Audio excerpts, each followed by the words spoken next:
Hey, what's good on YouTube? Welcome back to TeamVR. And so for this one, we do have the cracked NeoS controller, and it is the Frost Edition, which is an Apple exclusive device. It's going to be available on the Apple Store depending on your region. Now, big shout out to Crack for sending this over. And I just want to do a quick unboxing of this device and give you guys an overview of the features as well as what to expect from this controller.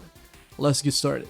Alright, so unboxing the NeoS Frost controller. You do get the controller itself, in addition to some accessories such as a carry case, a charging dock, a charging cable, and some paperwork, including your manuals and warranty information. Now, as far as design goes, the NeoS has been on the market for quite a while now, and it does come with this minimalist rectangular design, which even looks a bit more simpler with the white color as seen on the Frost Edition. And in terms of ergonomics, it's not going to be the most comfortable controller out there. There are some grips on the back, but the overall square design is a lot more minimalist than what you see in other controllers. Now, it does come with a full set of controls, which include Hall effect analog sticks, so there's a lesser chance of getting drift on your controller. There are also customizable back buttons, so you can program them for different controls on different software. You of course have a turbo button, a couple of menu buttons, a D-pad, your standard action buttons, and yeah, pretty much it's a complete package. Now, in terms of compatibility, it's going to work with Apple devices, so if you have an iPhone,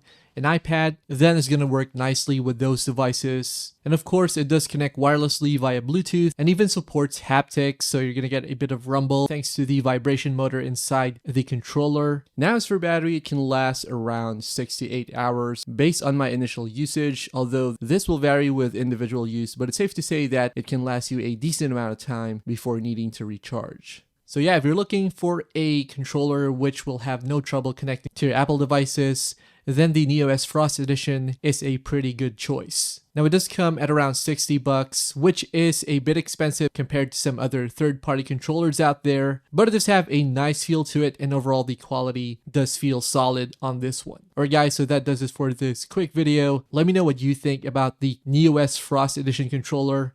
Thanks a lot for watching, and I'll see you guys in the next one.